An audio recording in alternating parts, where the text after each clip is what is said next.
بسم اللہ الرحمن الرحیم۔ السلام علیکم۔ کشمیریوں کی کئی نسلیں جوان ہوئی، دہائیاں گزر گئی، قراردادیں منظور ہو چکی ہے، جو آج بھی بین الاقوامی برادری کی نظر التفات کی منتظر ہے۔ بھارت نے سراسر ناجائز اور غیر قانونی طور پر کشمیر پر قبضہ کر رکھا ہے، جس کے خلاف ہزاروں کشمیری نوجوان جانوں کی قربانیاں دے چکے ہیں۔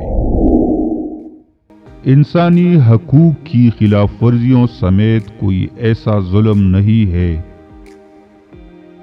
جو غاصب بھارتی حکمرانوں نے مظلوم کشمیریوں پر نہ ڈھایا ہو۔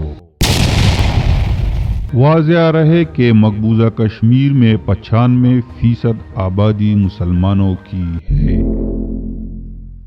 جو مقبوضہ جموں و کشمیر پر بھارت کے غاصبانہ قبضے کے خلاف گزشتہ 7 دہائیوں سے سراپا احتجاج ہے۔ حیرت کی بات ہے کہ اس سب کچھ کے باوجود بین الاقوامی برادری نے پراسرار اور شرمناک خاموشی اختیار کر رکھی ہے۔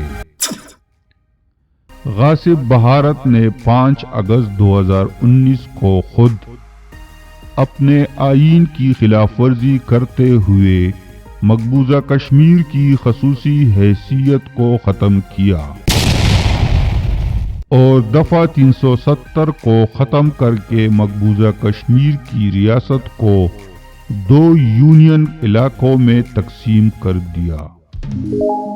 حالانکہ عالمی سطح پر اس علاقے کو متنازع قرار دیا گیا ہے۔ اس کے علاوہ اقوام متحدہ نے اس متنازع علاقے پر کشمیریوں کے خود ارادیت اور حق آزادی کو بھی تسلیم کیا ہوا ہے، لیکن بھارت کو نہ انسانی حقوق کی پرواہ ہے، نہ بین الاقوامی قوانین کو خاطر میں لاتا ہے۔ تو پھر اس صورتحال پر مسئلہ کشمیر اقوام متحدہ اور عالمی طاقتوں کے منہ پر تمانچہ نہیں تو اور کیا ہے؟ اس لیے یہ کہا جا سکتا ہے کہ مقبوضہ جموں و کشمیر کے دہائیوں سے حل طلب مسئلے پر اقوام متحدہ اور انسانی حقوق کی علمبردار تنظیموں کی شرمناک خاموشی سے یہ ثابت ہوتا ہے کہ یہ سب تنظیمیں اور UN صرف چند عالمی طاقتوں کے مفادات کے لیے قائم کیے گئے ادارے ہیں، ورنہ گزشتہ 70 سال سے کشمیری شہید ہو رہے ہیں۔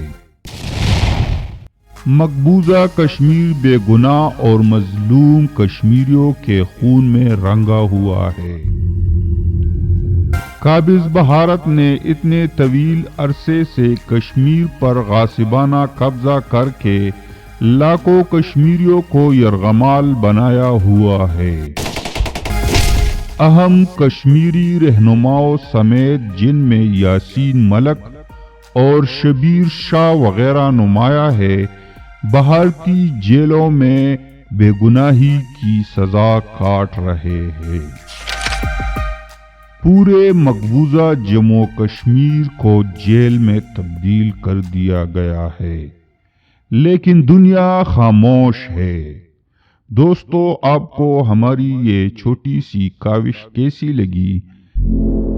کمنٹس میں اپنی قیمتی رائے کا اظہار ضرور کریں اور ہمارے چینل کو سبسکرائب کرنا نہ بھولیے۔